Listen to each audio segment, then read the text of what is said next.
Muy bien, retomando entonces el contenido de nuestro curso, demos un paso más. Veamos en sí ahora el texto, la perícopa en sí, el párrafo, y ya no solo el texto en sí, que prácticamente abarca 1 Corintios capítulo 7, versos 17 al 24, que tiene su momento emblemático en el citado versículo 20 que ya estuvimos reflexionando de manera introductoria. Dice: por lo demás, que cada uno permanezca en la condición que le asignó el Señor, en la que tenía cuando le llamó Dios. Así lo dispongo en todas las iglesias. Fue llamado alguien cuando estaba circuncidado, que no lo oculte. Ha sido llamado alguien cuando no estaba circuncidado, que no se circuncide. Nada es la circuncisión ni es nada la falta de circuncisión. Lo importante es la observancia de los mandamientos de Dios. Que cada uno permanezca en la vocación en que fue llamado. Fuiste llamado siendo siervo, no te preocupes. Y aunque puedes hacerte libre, aprovecha más bien tu condición. Porque el que siendo siervo fue llamado en el Señor, es liberto del Señor. Igualmente, el que fue llamado siendo libre, es siervo de Cristo. Habéis sido comprados mediante un precio. No os hagáis esclavos de los hombres. Que cada uno, hermanos, permanezca ante Dios en el estado en que fue llamado. El texto central que le estamos poniendo especial atención es el versículo 20, que cada uno permanezca en la vocación en que fue llamado. Ahí tenemos una presentación de dónde está haciendo, digamos, cuáles serían los términos en el idioma original y una traducción hecha del versículo 20 a la Vulgata latina. Ustedes se recuerdan que históricamente fue la primer traducción del Nuevo Testamento a otro idioma, la Vulgata, ¿verdad? Ahí en unos primeros siglos. Pero es interesante ver el elemento ahí de la vocación con que fuimos llamados. Vocatione, vocatus serían los términos que aparecen en latín, y luego ahí tenemos también en la expresión en el idioma griego esinifens, y la última penemto. Son las expresiones que nos aparecen ahí en el texto específico. La profesión que apunta a la tierra y no al cielo tiene la misma dialéctica de las obras. Las obras, dice Lutero, se refieren a la tierra y pertenecen al cuerpo o al prójimo. Por la fe, en cambio, nos trasladamos al cielo en un momento dado en el escenario en el cual se nos está planteando el texto. Es la fe y no las obras, las profesiones, las que valen para la vida eterna. Es interesante ver esta situación. ¿Por qué? Porque la perspectiva luterana viene a ser, en un momento dado, la teología que viene a explicar la transición entre una manera de pensar histórica y entrar a una nueva. La previa a la Reforma Protestante y la entrada a la Reforma Protestante. La teología protestante de la vocación surge con estas explicaciones. Y es interesante ver que un elemento de transición es empezar a entender que las obras que realizamos aquí tienen que ver precisamente con las labores que realizamos para la gloria de Dios cotidianamente, cualquiera que ésta sea. 1 Corintios 15, 57 y 58 dice: así que, hermanos míos amados, estad firmes y constantes, creciendo en la obra del Señor siempre, sabiendo que vuestro trabajo en el Señor no es en vano. Ahora, Si nosotros abordamos ese pasaje unido con este y hablamos de obras de Dios, la obra de Dios para muchos se circunscribe solo en lo que hacen en la iglesia. Pero la palabra de Dios es mucho más amplia en ese sentido. Va más allá. Y la obra, creciendo en la obra del Señor, siempre significa desde su vida personal, planteando proyectos claros hacia adelante, haciendo lo que se espera que tiene que realizar. Y si lo vamos dando dentro del marco de 1 Corintios 7:20, que nos dice que nos vayamos desempeñando en la vocación en la cual Dios viene y nos toma, nos hace ver de que no tenemos que abandonar necesariamente nuestras labores o actividades cotidianas, sino que en y desde estas, transformados por Jesucristo, debemos ser sal y luz ahí en donde estamos. Entonces, todos los escenarios que tenemos diariamente en donde estamos trabajando se traducen en campos misioneros continuos. Y es por eso que la misión de la iglesia en el mundo, en la sociedad en la que estamos, nos involucra a nosotros a asumir esa responsabilidad profética para anunciar la voluntad de Dios en donde estamos cotidianamente. La labor del profeta era no solamente darle o anunciarle la voluntad de Dios al pueblo de Dios, sino que también era anunciarle la voluntad de Dios al que no era pueblo de Él.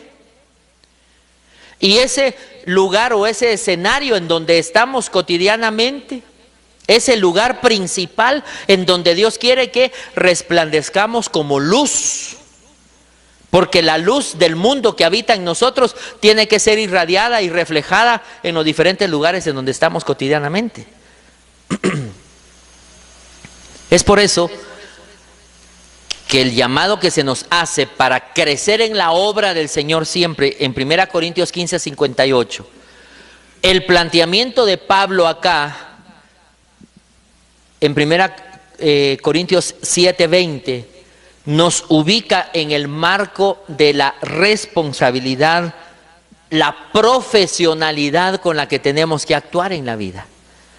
Y aquí quiero repetir un elemento importante. Cuando hablamos de ser profesionales en el ministerio, no me estoy refiriendo a horarios de trabajo. Entrar a las 8, salir a las 12, volver a entrar a las 2 y salir a las 6. Marcar una tarjeta, andar siempre entacuchadito, no.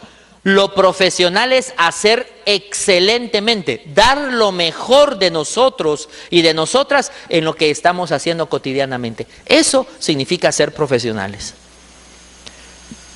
Otra cosa que significa ser profesionales es el tener conciencia de actualizarnos continuamente en nuestros conocimientos para hacer la tarea que se nos ha encomendado.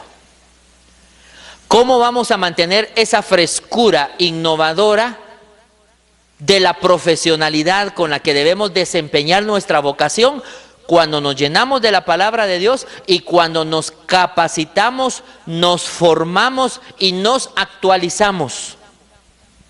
Son 3 dimensiones importantes en el marco educativo que tenemos que tener nosotros y nosotras como siervos y siervas de Dios. Profesionalizarnos, y se le llama así porque ya estamos, en un momento dado hemos recibido formación profesional, nos hemos graduado como profesionales o nos vamos a graduar como profesionales de la teología. Se espera que como profesionales continuemos sistemáticamente profesionalizándonos. Pero también necesitamos actualizarnos. Y con ello completamos entonces esta tripleta. Nos formamos primero, nos profesionalizamos y nos actualizamos. Estas 2 profesionalizaciones y actualizaciones nos permiten tener frescura en el desempeño cotidiano de nuestra vida. Y en consecuencia nos permite abordar todos los temas que en el mundo y en la sociedad tenemos que abordar. Recordemos que si algo se rescató en la reforma del siglo XVI fue precisamente el hecho de que todo le pertenece a Dios, que Dios es amo y señor del arte, de las ciencias, del avance científico, del desempeño cualquiera que éste sea del ser humano en todas sus actividades cotidianas. Dios es el amo y señor de todas las cosas en esta vida, de todas las personas. Ahora, que no todos están sumisos a ese señorío es algo. Y la labor de la iglesia es anunciar el evangelio a toda criatura para que estas personas que no glorifican el nombre de Dios, que no buscan la gloria de Dios en sus acciones, se conviertan en glorificadores y glorificadoras de Dios. Y nosotras y nosotros, cotidianamente que estamos desempeñándonos en nuestra actividad ministerial, tengamos también la responsabilidad de buscar esa gloria de Dios, esa manifestación del carácter de Dios en las cosas que cotidianamente hacemos. Esa es la tarea que tenemos, ¿sí? Cada día develar, cada día mostrar, cada día de nuestra vida impulsar la manifestación de Dios en medio de la sociedad a través de lo que hacemos. Así que la profesión que apunta a la tierra y no al cielo tiene la misma dialéctica de las obras, por eso se menciona esto así. Las obras se refieren a la tierra y pertenecen también al cuerpo o al prójimo. Y por la fe, en cambio, las trasladamos en una perspectiva celestial. Es por eso que fe y obras en un momento dado vienen a ser, por un lado, conflicto en el momento de la transición que se da en la Reforma Protestante del siglo XVI. La tradición venía que muchos creían que por las obras, por las acciones, por los desempeños que tenían en la vida, podrían buscar acercarse a Dios y agradar a Dios.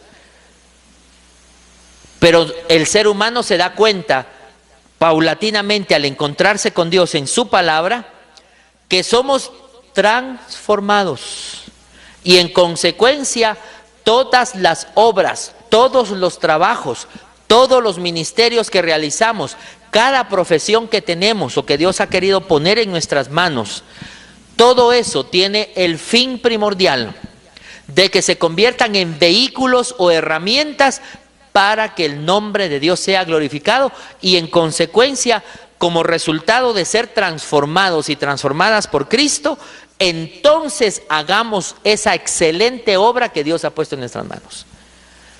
Aún el hecho de buscar a Dios, servirle a Dios y de estar en comunión perfecta con Él, se realizan dentro del marco de que somos llamados para que a través de la fe podamos nosotros y nosotras manifestar lo que somos. Fe a través de la cual con las obras expresamos y dibujamos o ponemos objetivamente esa fe. Vayamos a lo que dice Santiago, y por eso es que esa carta de Santiago chocó mucho con Lutero y algunos otros en su época por la transición de pensamiento. Dice Santiago: muéstrame tu fe por tus obras. ¿Sí? En este caso, ya para nosotros en el siglo XXI, con todo el panorama completo de las Escrituras, podemos decir: muéstrame lo que eres a través de lo que haces. Tú dices que eres un creyente en Jesucristo y que Él es tu amo y tu Señor. ¿Cómo haces tu trabajo pastoral? ¿Cómo haces tu trabajo en el área general de la vida si tienes una actividad bivocacional? Para los que son miembros de una comunidad de fe y tal vez más que solo miembros, son solo asistentes muchas veces. ¿Cómo hacen? ¿Cómo muestran cotidianamente su fe? El que es maestro, el que da clases, pues haciendo la tarea de docencia. El que trabaja en la banca del país, en el hecho del sistema financiero, que lo haga en esa forma. El que es ministro de la palabra, que predique la palabra eficientemente. Que sea un expositor de la palabra, no un contador de cuentos de la palabra. ser exégeta de la palabra, ser explicativo, expositivo de la palabra, significa meternos a lo más profundo del texto y sacar desde dentro del texto la enseñanza de la palabra de Dios. Y ahí se usan todas las herramientas que en un momento dado ya han ido estudiando o estudiarán en algunos casos, como la hermenéutica, la exégesis y la misma homilética, que es la forma estructurada a través de la cual trasladamos un mensaje. La homilética solo nos permite entender que hay diferentes tacuches a través de los cuales pueden llevarse los mensajes de la palabra de Dios. La palabra de Dios tiene un mensaje que tiene que ser trasladado, que tiene que ser llevado. La forma de llevarlo es lo que nos habla la homilética. Le ponemos ese traje para que llegue al mundo, a la sociedad. Pero para poder encontrar ese mensaje debemos ser responsables en hacer una correcta interpretación de la palabra de Dios. Y para hacer una correcta interpretación de la palabra de Dios necesitamos entender las reglas que se usan para interpretar la palabra de Dios. Y las reglas para la interpretación bíblica nos lo da o nos la dan, por ejemplo, la hermenéutica general y la hermenéutica especial. Hay aspectos generales para interpretar cualquier libro de la Biblia, pero hay aspectos específicos que nos sirven para interpretar, por ejemplo, un libro profético, un libro histórico, un evangelio, un libro sapiencial que tiene que ver con sabiduría, que tiene que ver con poesía. Entonces ya hay cosas específicas, elementos específicos, normas específicas. Y cuando yo tomo esas normas y esas reglas y las voy a aplicar y me introduzco a buscar el significado en el texto bíblico, entonces empiezo a utilizar métodos de interpretación, y entonces ahí entran el método exegético, el método alegórico, hay varios otros métodos, el inductivo, el deductivo, etc. Pero los métodos son como el camino para meternos a la aplicación de las normas y entonces extraer ese significado, extraer esa explicación apropiada del texto. Responsabilidad que me detengo a subrayar en la vocación y en la profesión de quienes Dios nos ha llamado a ser predicadores y predicadoras de la palabra suya, en cualquiera que sean los oficios de ministerio. Y aquellos que tenemos tal vez una doble acción dentro de la iglesia y fuera de la iglesia, una expresión bivocacional de la vida, pues tenemos que ir haciendo ajustes y priorizaciones en un momento dado para ser eficientes, eficaces y llegar a tener efectividad en consecuencia en las dos áreas que tenemos que funcionar. Así que tenemos que hacer las cosas con excelencia. La sociedad no redimida, a lo que nosotros llamamos mundo en general, se preocupan mucho por la forma de que sus gerentes, por ejemplo, sus operarios estén preparados para hacer el trabajo. Con mayor razón, nosotros y nosotras, que le servimos al Rey de Reyes y Señor de Señores, somos llamados a hacer con excepcionalidad todas nuestras actividades. ¿Qué significa eso? Ser excepcionales significa que no haya otra forma mejor de hacer que la que nosotros hacemos. Así de fácil. Y solo a eso nos ha llamado el Señor, a ser excepcionales en el servicio que tenemos que darle. Desde este planteamiento es entonces muy difícil captar a veces la interna relación que en la economía de la salvación se da entre vocación y trabajo profesional. Porque hay que hacer esa correcta interpretación del texto. Si nosotros y nosotras no nos cercioramos de que el texto sagrado nos está dando la pauta no solo de lo que hacemos internamente en la iglesia, sino también de lo que hacemos fuera de la iglesia, y que está enmarcado en el llamado que Dios nos ha hecho, Si no tenemos conciencia de eso, circunscribimos el llamado de Dios solo a lo eclesiástico. Y es interesante cuando uno mira toda la perícopa, el párrafo que estamos utilizando de análisis hoy, en el cual aparece el versículo 20, que Pablo, por ejemplo, no cuestiona en su época el hecho de que hubiesen esclavos. ¿Se dio cuenta de la lectura esa que hicimos? Si el Señor te llamó siendo esclavo, ¿qué le dice a la gente? Quédate como esclavo. ¿Sí?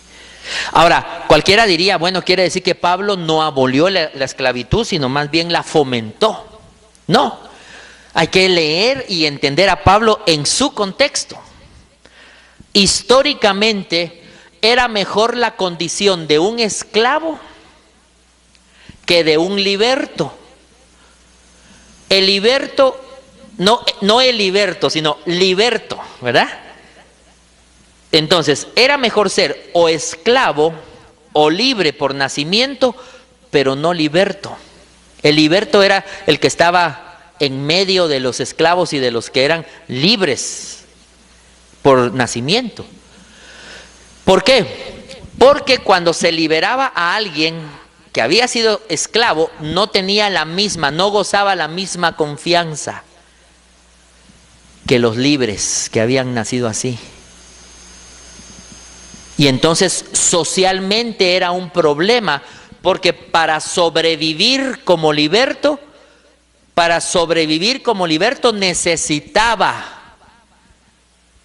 hacer transacciones en la vida, comprar, qué sé yo, hacer alguna otra actividad para poder generar sus ingresos que le permitieran subsistir. En cambio, el que era libre tenía ya una cultura de vida desarrollada por sí mismo y que lo conocían como tal.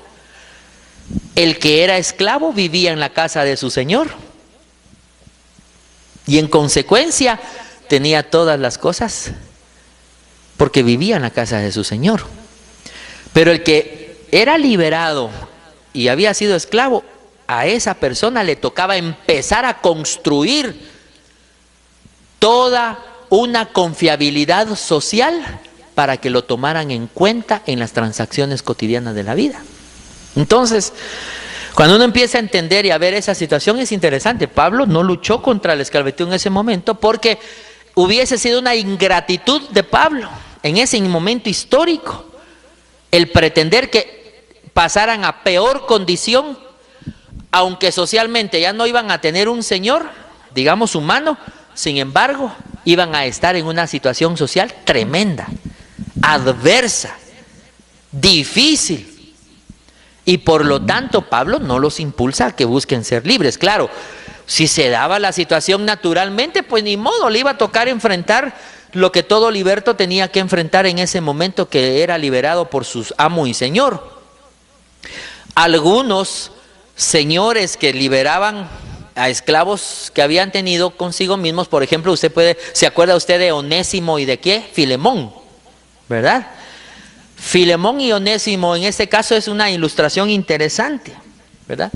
Pablo regresa a Onésimo con Filemón, lo manda de regreso a que siga siendo esclavo de Filemón en este caso, pero le dice, ya no lo trates como esclavo, trátalo como a un hermano, o como en este caso, como que si yo mismo estuviera llegando a tu casa.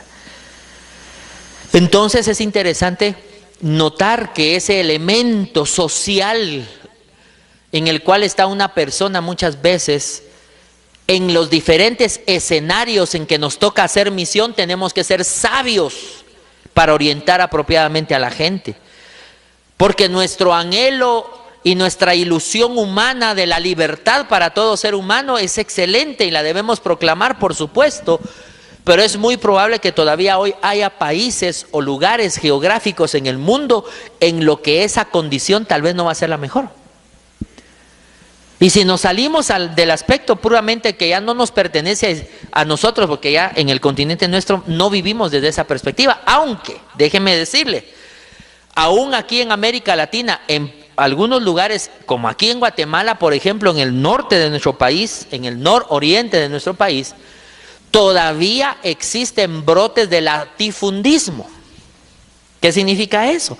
En donde existen precisamente señores feudales, personas que son dueños de grandes extensiones de tierra y que les ceden lugares específicos a sus trabajadores y que no les pagan con la moneda respectiva, sino les pagan dándole un terreno para que lo trabajen, y parte inclusive de ese trabajo de que tienen que hacer, lo tienen que dar al mismo dueño del terreno, aparte de que les quede para su propia subsistencia, y aparte de estar en un tiempo trabajando en ese contexto para el amo y señor de la finca. Entonces, increíblemente, en pleno siglo XXI todavía tenemos esas condiciones aquí en nuestro continente. Y es muy probable que no solo aquí, sino en otras partes del mundo que en algunos casos todavía no conocemos. Pero el punto que yo quiero subrayar es que aún esas condiciones sociales, Pablo menciona en esta perícopa situaciones sociales, situaciones de género, por supuesto, ¿verdad? Situaciones vocacionales específicas, situaciones religiosas específicas. No es el mero hecho de cambiar externamente algo, diría Pablo cuando habla del circunciso y del incircunciso. Acuérdense que en la época de los primeros siglos de la predicación de la palabra de Dios hubo pretensión de algunos creyentes judíos de que todos se volvieran casi que prosélitos cuando entraban al cristianismo también. Y entonces les exigían a los que se convertían al cristianismo en algunos casos que también se circuncidaran. Pero Pablo empieza a clarificar su pensamiento en esa transición judeo-cristiana y en la construcción de y la configuración de la identidad judeo-cristiana. Y entonces Pablo dice, no, el Señor le llamó siendo incircuncisos, quédese así. Le llamó siendo circunciso, pues ni modo, no hay otra, se va a tener que quedar así, ¿verdad? Pero ni una cosa ni la otra, en el aspecto religioso ahí, les clarifica, les hace más o menos.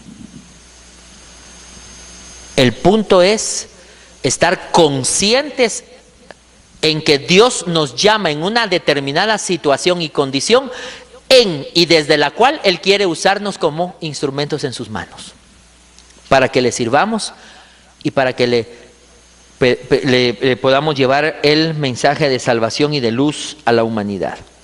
Así que en la economía de la salvación, como determinan los estudiosos de la teología, cuando nos abordamos en estos casos con estos temas, pues el hecho de la vocación y del trabajo profesional van de la mano. Dios nos salva y nos rescata para que dentro y desde las actividades que hacemos cotidianamente podamos reflejar la gloria suya. La salvación que Dios da al ser humano no es para apartarlo de su desempeño cotidiano, no es para sacarlo de la realidad, digamos, en este caso de su identidad como ciudadano de determinada nación y apartarlo de esa ciudadanía.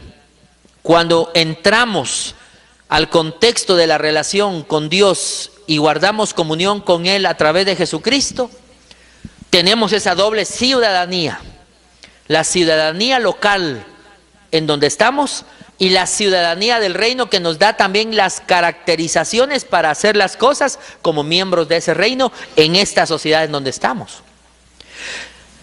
Y en el anterior tiempo de este estudio que estamos teniendo con este curso, les mencioné que hay que tomar en consideración muy seria el no separar esta actividad vocacional que tengamos, cualquiera que ésta sea, de ministerio y otra, o solo de ministerio, o solo de otra actividad fuera del contexto de la iglesia.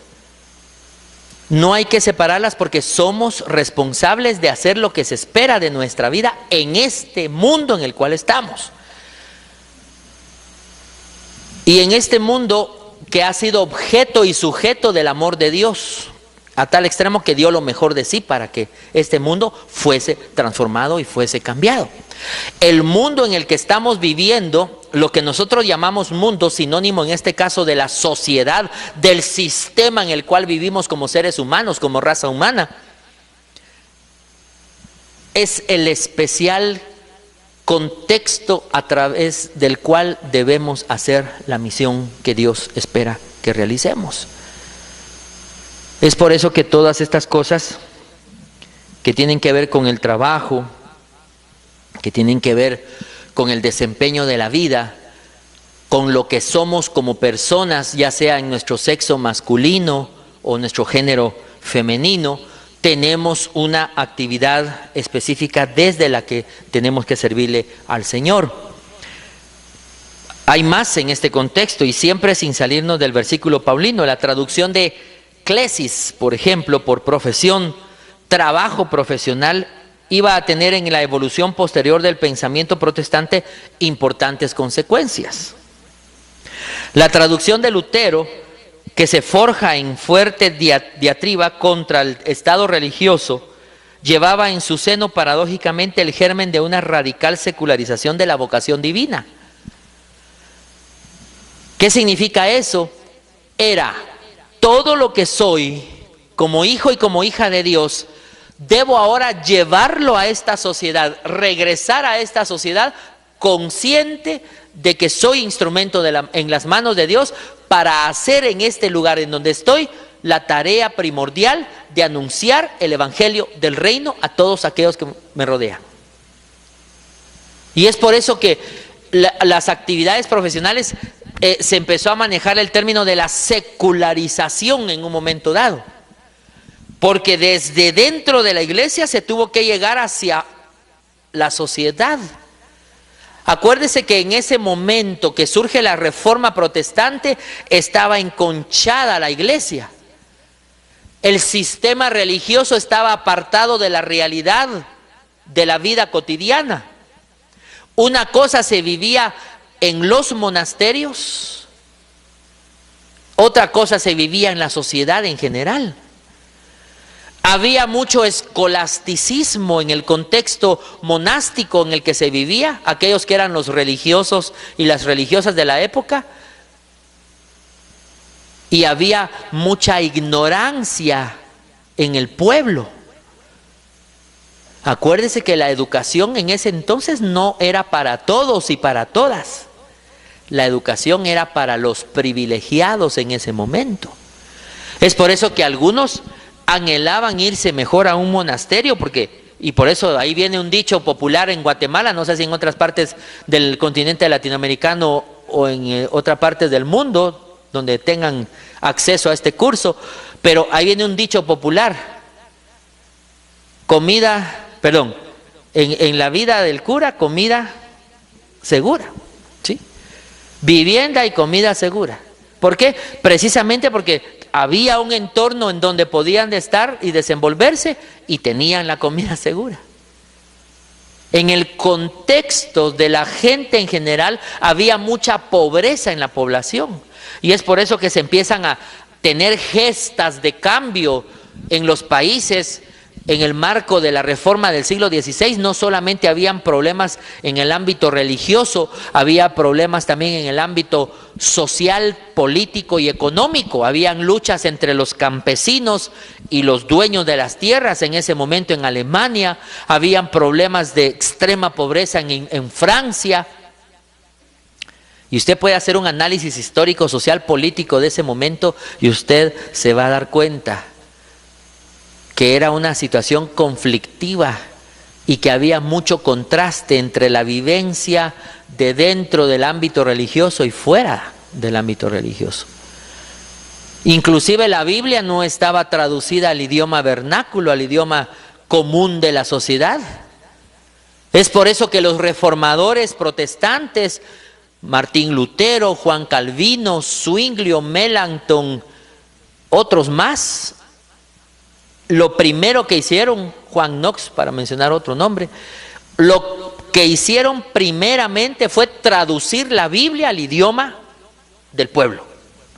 Lutero al alemán, Calvino al francés, Knox al inglés, si no estoy mal, y así. Zwinglio también tradujo la Biblia en otro idioma, etcétera. Todos hicieron un trabajo de llevarle la palabra de Dios a la población en primer lugar. Y ese encuentro de la palabra de Dios con la sociedad, los que podían leer lo lograron y los que no, pues empezaron a ser alfabetizados. Como suele pasar ahora en el contexto, en nuestro continente, en lugares donde todavía hay poblaciones indígenas mayoritarias. Hay mucho indígena que no puede escribir y no puede leer en su propio idioma, aunque hable su propio idioma. ¿Sí? Entonces, las traducciones de la Biblia a los idiomas, especialmente aquí en los idiomas mayenses en Guatemala, han encontrado muchas veces el obstáculo de que ni los pastores ni los miembros de las iglesias pueden leer y entender o escribir en su propio idioma. Y hay que empezar a hacer un trabajo de alfabetización en sus propios idiomas mayenses. Porque no son lenguas como muchos dicen, ¿verdad? Es que habla lengua. No habla lengua. Todos hablamos con la lengua, eso sí. Para hablar nuestro idioma tenemos que usar el instrumento principal, que es la lengua. Pero hay idiomas, y en Guatemala hay más de 24 idiomas, hay como 60 idiomas en Guatemala, todos derivados del maya. Hay 4 principales poblaciones, solo por mencionar algo en ese ámbito cultural. Por eso es que somos un país multilingüe, pluriétnico, ¿verdad? Y tenemos que reconocer esa realidad para funcionar apropiadamente como misión. Y tener que trasladar esas vocaciones y esas profesiones precisamente al ámbito secular, le llaman algunos. Algunos hablan de educación secular. Yo realmente, cuando uno va al texto, uno tiene que entender que debemos hablar de la educación general que todos debemos tener. Hay educación teológica, hay educación general que todos debemos tener, hay educación especializada en temas que de alguna manera tienen que darse. Hay lenguaje técnico en las diferentes disciplinas y profesiones en las que estamos, ¿sí? Entonces, en el ámbito también, en este caso religioso, hay que hacer las tareas que nos corresponden desde la realidad en donde Dios nos ha llamado, y hay que traducir eso en la sociedad. En este caso, el aspecto de la secularización tenía una denotación positiva. Hoy, en pleno siglo XXI, aunque fue un poco más el problema con finales del siglo XIX y principios del XX, la secularización cambió el enfoque. La secularización fue una separación de lo religioso y de lo que no quería ser religioso. Secularización en el contexto que estamos hablando era cambiar la mentalidad de lo eclesial, de lo religioso, de lo monástico a la vida cotidiana. Era un llamado de llevar esa buena noticia de salvación a todas las esferas de la sociedad. Acuérdese que en el marco post-reforma, cuando surge la contrarreforma, y es en el contexto en donde surge la Iglesia Católica Romana, explicábamos en un momento dado en algún curso anterior, y si no, pues lo repito rápidamente. En el contexto de la Iglesia Católica Romana, Concilio de Trento, se construye todo el ataque a la reforma, y ahí es donde surge la famosa Iglesia Católica Romana. Y entonces nos damos cuenta que en ese surgimiento, en ese contraataque a la reforma, se empiezan a distorsionar muchas circunstancias que ya se habían logrado avanzar tenuemente, podríamos decirlo así, en el marco de la reforma entre el siglo XVII, entre el año 1517 al 1540. Pero ese avance, como por ejemplo, de identificar que todos y todas somos llamados por Dios a ser siervos y siervas de Dios, por ejemplo. Lo que se llegó a conocer como el oficio universal de los creyentes. Todos y todas somos ministros del Señor, ministras del Señor. Esa gran verdad, al venir la contrarreforma, se volvió a dar en la separación entre el clérigo y entre el secular. Cuando en el movimiento de la reforma se acerca eso, Se quita la baranda, digámoslo así, la separación entre la participación del pueblo y del que es el oficiante principal de la adoración pública al Señor. Y ahí surge la doctrina reformada de que todos somos reyes, profetas y sacerdotes delante del Señor. Cuestión que no es solo una explicación teológica, sino que una verdad bíblica transformada en una doctrina que se había perdido por varios siglos. Algunos, especialmente en el marco luterano, hablaban del sacerdocio universal de los creyentes. Pero en el marco general del protestantismo se hablaba del oficio universal de los creyentes. ¿Basado en qué? Basado en el oficio triple de Cristo. Jesús fue rey, profeta y sacerdote. Y este triple oficio de Cristo reflejaba o recogió los tres oficios principales del Antiguo Testamento: los profetas, los reyes y los sacerdotes. Y en el contexto del Nuevo Testamento fue también la coyuntura en la persona de Jesús el reflejar los tres principales ministerios que tenemos como iglesia: el oficio de misericordia, que lo hacían los sacerdotes; el oficio de hacer gobierno eclesiástico, que lo representaban los reyes; y el oficio de anunciar la voluntad de Dios al pueblo de Dios y al que no era pueblo de Dios, que lo hacían los profetas. Entonces, ahí encontramos precisamente esa coyuntura, esa transición en la misma persona de Jesús, modelando ese triple oficio para todo creyente. En el momento que abrimos nuestro corazón al Señor y Él llega a morar a nuestra vida, somos reyes, profetas y sacerdotes. Pero, ¿por qué? Porque somos llamados a mostrar el amor a la sociedad, a ser generosos, una tarea sacerdotal, a hacer misericordia. Pero también somos llamados a anunciar la voluntad de Dios, donde quiera que estemos, tarea profética.